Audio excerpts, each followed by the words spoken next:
arto kau ko. Nah, si ko kan punya pusako tinggi, parak ko untuk kau ko. Tapi mama mengamehi. Jadi kami ikut dijadikan apa? Itu kata mereka. Jadi banyak contoh bahwa ada hal-hal nan alun sampai informasi itu ke mereka. Nah, nikulah peran kita nenek mama. Jadi pandai imam kati. Andaknya ikut menjalehkan ke mereka tu. Kalau tidak dijalehkan, awak diserang tarwih. Makanya dalam hal itu harus sapi itu harus kuat dengan mama. Kalau sapi tidak kuat, bawa tajam atau katam tidak akan masuk ke kayu. Jadi nenek mama itu perlu kitalah menjadi panghuluku, pangka dan hulu. Pangka dan huluku artinya tampuk tangkai, tampik pemecik, komandan dari satu pasukan, imam dari pusat jemaah, nakoda dalam satu kapal. Itu kan dijawab tantangan-tantangan. Apalagi ini negara berubah.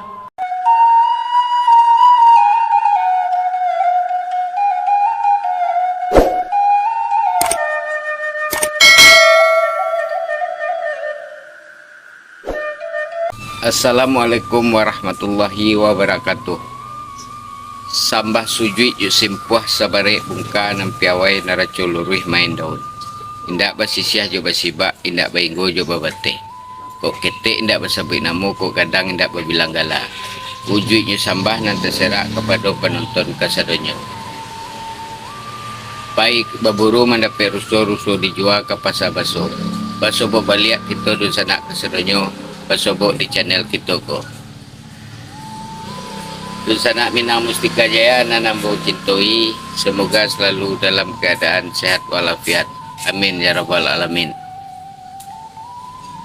Dalam video kali ko kita akan mencoba membahas soal mengikihnya kepemimpinan di ranah Minang. Kepemimpinan dalam filosofi di ranah Minang, urang nan diamba gadang dianjuang tinggi. Nang karuah kamanjaniahkan, nang kusui kamanyelesaikan, nan takalok kamanjagokan, nan singke nang kamauleh, nan panjang nang kamangare. Itulah filosofi kepemimpinan di rumah gadang. Filosofi kepemimpinan di ranah Minang. Baik dusana kasadonyo, kita coba dengar dulu pertanyaan seseorang terhadap Buya Gus Rizal Gazahar dalam hal soal tanah warisan. Mari kita dengar dulu dusana. Setelah itu kita coba menelaah. Mari kita sama-sama dengarkan.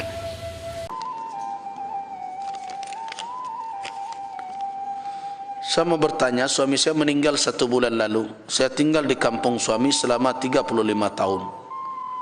Waktu suami saya meninggal, kemenakannya pulang dari rantau untuk takziah. 3 hari sesudahnya kemenakan mau mengambil rumah tempat tinggal saya dan kebun jeruk yang sedang berbuah sekitar 200 batang lebih kurang. Dengan alasan harta pusaka turun-temurun, lalu kemenakannya memanen jeruk peninggalan suami saya tanpa minta izin saya. Saya mencoba mengikhlaskan supaya pahala tetap mengalir ke suami saya, tapi seminggu kemudian pihak kemenakan yang mengambil seluruh kebun serta isinya dan mengunci kebun tersebut sehingga kami tidak bisa masuk kebun tersebut dan menikmati hasil jerih payah suami saya. Orang kampung suami saya mengusulkan untuk menebang pohon jeruk tersebut sehingga kemenakan suami tidak bisa mengambil buahnya. Pihak anak saya melarangnya. Apa yang terbaik saya lakukan Ustaz? Karena saya merasa dizalimi kemenakan suami saya. Ustaz, karena hal tersebut saya menjadi sakit hati dan selalu mendoakan kemenakan yang timpa musibah. Saya masih dalam keadaan ragu apakah mendoakan.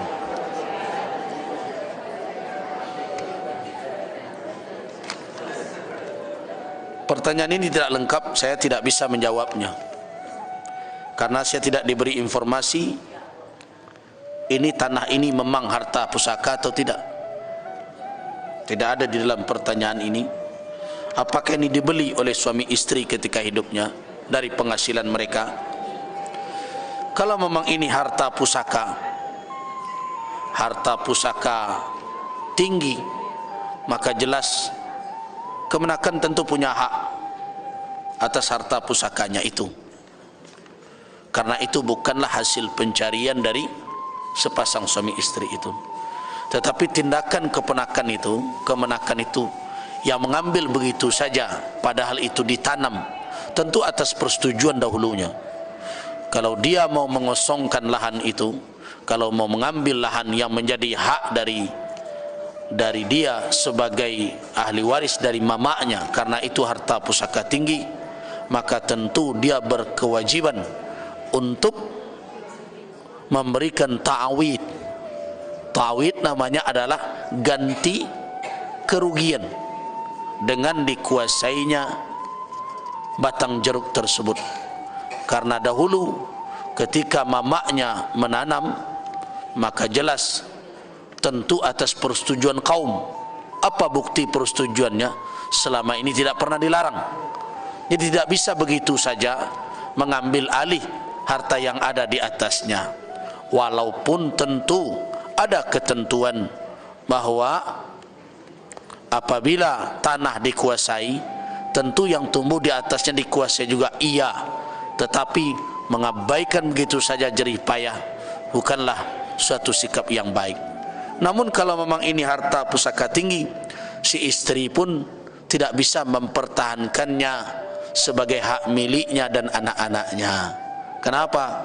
Karena harta pusaka tinggi tidak diwariskan kepada anak dan istri. Tapi saya tidak tahu pertanyaan ini bagaimana, karena itu spesifik khusus pertanyaan ini saya tidak bisa jawab karena tidak lengkap pertanyaannya. Kapan tanah ini ada? Bagaimana cara mendapatkannya? Apakah melalui jual beli atau bagaimana? Itu tidak dijelaskan dalam pertanyaan ini. Jadi secara khusus pertanyaan ini tidak bisa saya jawab. Demikian dosenaklah kita coba dengarkan. Pertanyaannya adalah bahasa suaminya atau lakinya meninggal, kemenakan lakinya ambil alih tanah yang selama mereka garap adalah berpuluhan tahun. Yang pertama dari pertanyaan itu, beliau mengatakan tinggal di kampung suaminya. Di situ kita mencari bahasa ibu ko adalah orang Sumando yang bukan orang sekampung. Bisa saja orang di luar suku. Bisa juga mamak ko berbini jo orang Jawa misalnya, atau orang Sumatera Barat juga tapi kampung yang berbeda. Dan dibawa idui di tanah pusako lakinya Salamoko. Yang menjadi pertanyaan kita adalah, mungkin saja di saat suaminya idui karena menjadi mamak tongga di rumah gadangnya, mamak ko menguasai tanah pusako yang mana dalam hal ko sebagai mama yang boleh untuk menggarap tanah pusako, namun di saat kemenakanlah gadang indak ada dijalankan, ndak ada duduk tagaknya tanah tu ditarangkan kepada kemenakan. Itu gambaran yang bisa dapat di angkok salah satu persoalannya. Dan kedua, banyak kita caliak mama-mama kalau pada waktunya berkuasa di dalam hal tanah pusako tersebut, Allah hacok kita caliak di ranah Minang itu lupa jo urusan kemenakan, sehingga hanya menggarap tanah pusako untuk dibawa ke rumah bininya saja. Dan seharusnya mama pun harus memikirkan kemenakan pula. Seharusnya ada bagian-bagian yang harus diberikan pula ke kemenakan. Namun dalam hal ko karena kemenakan merasa di saya mamak tu masih punya kuasa, tidak berani untuk menyolang, tidak berani untuk mempertanyakan, sehingga kemenakan lebih banyak anak sambil menunggu waktu. Hal-hal ko banyak terjadi di ranah Minang, seakan-akan api dalam dada hubungan antara mamak dan kemenakan tersebut. Mungkin terlihat dingin, namun pada waktunya akan meledak. Iko sebetulnya kita anggap penyebabnya adalah kepemimpinan lebih luas pun tidak mengontrol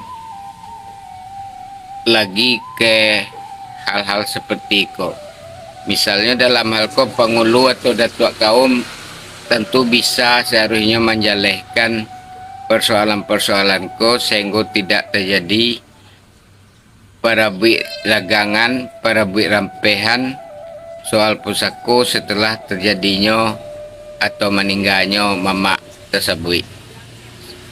Seharusnya dengan adanya kepemimpinan yang tegas dari mungkin kalau mamak rumah gadangnya nan berkuasa ikola meninggal, bisa dijelaskan dari mamak kaum atau pengulu kaum tentang duduk tagak tanah pusako tersebut, sehingga tidak terjadi semacam penzaliman, semacam perpecahan hubungan antara mintu atau bini mamak juga kemenakan tersebut.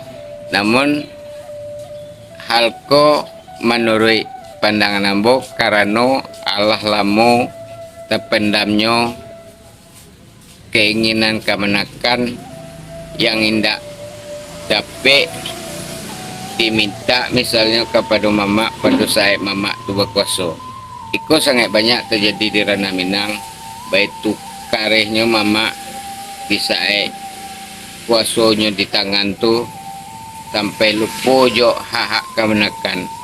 Terkadang kemenakan dan sana sekolah saja mamak yang memaci tanah persako untuk magih lanjut sekolah kemenakan saja sangat sulit. Hal itulah yang terjadi sehingga hubungan mamak dan kemenakan di ranah Minang tu tidak menjadi kekuatan yang seperti gambaran di masa lalu yang menjadi panutan bagi kita, yang menjadi kebanggaan bagi kita. Mamak di masa lalu mempersiapkan kemenakan-kemenakannya untuk menjadi penaruh dan generasi penaruh dan lebih berkualitas, baik dalam keilmuan, baik dalam pengetahuan maupun dalam kehidupannya. Seperti contoh yang pernah kita dengar bahasa Syekh Khatib Al-Minangkabawi, dipersiapkan rangkaian di rumah gadangnya untuk biaya sekolah atau biaya mengajinya. Walaupun beliaulah mampu untuk hidup di Makkah sekalipun, kiriman dari rangkaian rumah gadang untuk menunjang pendidikannya masih tetap dikirim. Itu cerita yang kita dapat. Baitulah mamak zaman siswa dibanding dengan keadaan hariku. Mamak hariku mengapi anak jo bini tanpa memikirkan kemenakan yang ada di rumah gadang kaumnya. Itulah gambaran yang bisa diambil dari pertanyaan yang dilontarkan oleh seorang ibu ko. Besar harapan kita seharusnya kepemimpinan filosofi sebagai orang yang diambagadang di Anjung Tinggi itu masih tetap berjalan sebagai fungsi yang akan menjaniahkan karuah, menyelesaikan kusui mauleh nan singke manguduang nan panjang. Artinya semangat kebersamaan, semangat musyawarah harus tetap dinomorsatukan agar tidak terjadi perpecahan antar keluarga. Karena gimana pun anak dari mamaku tentu masih babaku. Seharusnya halko masih tetap kita jago sehingga hubungan dari pernikahan, dari perkawinan tersebut menjadi kekuatan kekeluargaan. Ikulah dilema di zaman kini. Manusia yang Allah berkiblat ke harato lupa tentang hak-hak orang lain, baik hak kemenakan, hak dunsanak padusi dan lain-lainnya. Makanya mama di ranah Minang itu harus seorang pemimpin nan bak kecik pepatah alu tata ruang indak patah samui tapijak mati. Artinya ketegasan, kearifan, kebijakan, kebijaksanaan harus dimiliki oleh pemimpin atau lelaki Minang tersebut. Mungkin itu analisa dari pertanyaan tersebut. Silahkan dosana yang lain coba berikan pulau pendapatnya agar kita bertambah wawasan, bertambah literasi kita, sehingga persoalan-persoalan yang ada di ranah Minang, baik tentang hak waris, baik tanah ulayat maupun tanah pusako, tidak menjadi persoalan-persoalan yang membuat kekacauan antar kita berkeluarga. Demikianlah video untuk kali ini. Mohon maaf atas segala kekurangannya. Wassalamualaikum warahmatullahi wabarakatuh.